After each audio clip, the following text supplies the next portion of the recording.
Murphy finds Burrows, looking to attack off the dribble, and she's fouled there by number 21, Margaret Anderson. Each team is doing a lot better on the foul side. At this point last quarter, each team was at 5. And so free throws are being shot all around. But only 3 for St. Olaf and only 2 for Wartburg so far in this quarter. Summer will find Kladovo out of the inbound. Bad shot there as it's an air ball. Rebounded by the Oles, coming the other way. It's Gutierrez coming off the screen from Daly to switch on the screen. Over to Anderson, over to number 1. That is Wu Bandel back into the game. First time we've seen her in a while. And it's a shot from Ashlyn Geister, and it knocks in, making the score now 32-23. Katie Summer bringing the ball back down. Looks like Abby Halpert's set to come back in the game, and it'll be a timeout for the Knights. It'll be their first time out of the game. It'll be a 20-second timeout, so we'll keep it right here. Another rule change regarding the timeouts. Each team only gets 5 timeouts rather than the original 6. 3 30-second timeouts and 2 full timeouts. Yeah, Knights use their first 20-second timeout right there. And if they were to have kept all 5 of those timeouts, only 4 of those would have carried over to the second half. So it's a good thing that they got a use of the timeout out of the way now, so it's not a waste later. You know, the Knights are moving the ball really well with this 4-guard lineup out there. Essentially, you have 4 players that can step out, knock down threes, and obviously we've seen that here from Bobby Burrows at 12 points already before halftime. Team's second leading scorer a year ago is already coming out with a flurry here today. Yeah, and I'm really loving the leadership that I'm seeing from sophomore Katie Summer. She's coming out there and really, although she's not trying a whole lot of offensive shots, she's really good at just finding the open girl and just moving the ball really well down the court. And on a slack defense there, Megan Murphy dribbles up and just knocks home a 3. That's her second 3 of the day. A switch by the Knights, and it's pass over to the corner. Wu Bandel steps out of bounds. She had to jump for the pass. Good so it'll defense there by Summer. Yep, Knights ball now. Katie Summer will inbound it to the other point guard on the roster, number 2, Megan Murphy. Back to Summer. She'll bring it down. Ole's still in their zone defense. You know, it hasn't had a lot of success. It'll be a drive there and an attempt by Christy Summer, but she misses, but Abby Halper gets the rebound and puts it in. Lead now up to 14 for the Knights. They come out in their 1-2-2 press. Christy Summer guarding Wu Bandel. Gutierrez with the ball in the double team. Back to Bandel. Gets it to the corner to Margaret Anderson. Anderson will attempt a 3. It's an air ball. Rebounded by Daly. She gets it up and she'll miss. Little miscommunication there for the Knights as 4 players fighting for the board, all on the same team. Halper comes down, gives it to Murphy. She'll bring it down. Slow down the offense. She'll find Burrows at the top of the key, and she'll hit another 3. Already, I think, her 5th 3 in the first half? Something like that. She's at 15 points already. 15 of these 40 points have come from Katie Burrows. She's on fire.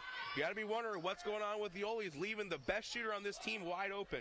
Looking inside, trying to get it to Geister, but it's stolen by Halpert. Summer coming the other way. Dribbling around the defense, gets by there, and she'll get a layup. That makes it now score 42-23. Knights are up 19. It's another 20-second timeout, so we're going to keep it right here.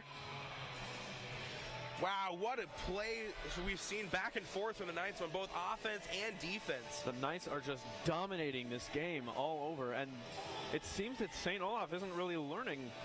They've left Katie Burrow open 5 times, we've said. She's hit 5 different threes. 3 of them from the same spot, I believe. So they really need, if they're going to get back in this game, they really need to contain her and contain all of the rest of this great offensive play that's happening. I've already seen a number of threes knocked out by Bobby Burrows.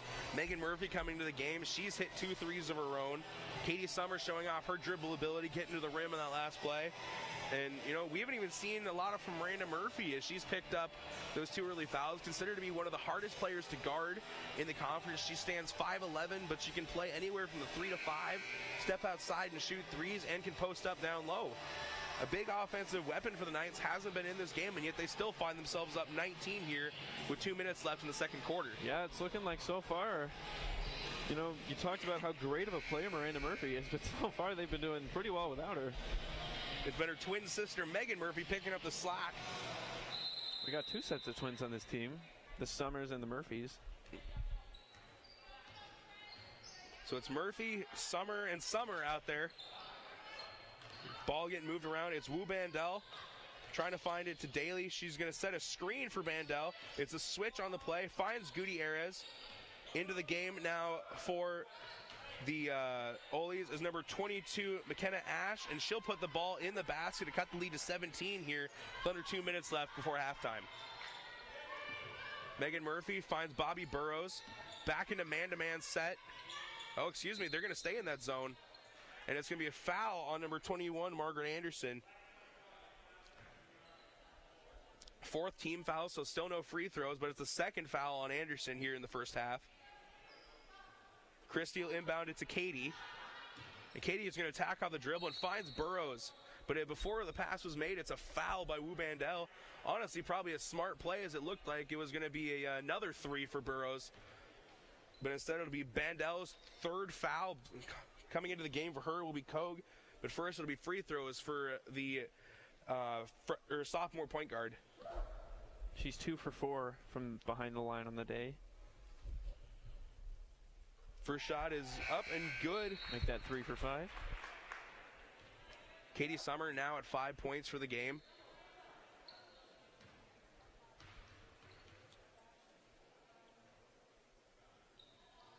Second shot will hit off the front of the rim, and it's rebounded by Daly. She'll find Gutierrez. I don't think Gutierrez or Daly have come out of the game yet for the Olies. Yeah, I don't think so either. I don't think I've seen them come out, no. So it'll be a screen from Margaret Anderson. Finds Daly. She's going to attempt a 3, and she's going to knock it home. She's now into double digits with 11 points. Been like the best source of offense here for the Olies. She's got 11 of their 28. Big arc on that 3. Katie Summer dribbles it off the defender's foot, takes it in, able to recover, get to the basket, and she's fouled. So it'll be 2 more free throws for the sophomore from Cedar Rapids, Iowa. I'm really impressed with her ability to just dribble around and sneak around everybody. What is it you called her? Kate the Snake? Kate the Snake. Hashtag I'm trying to get started. She's been to the rim multiple times now.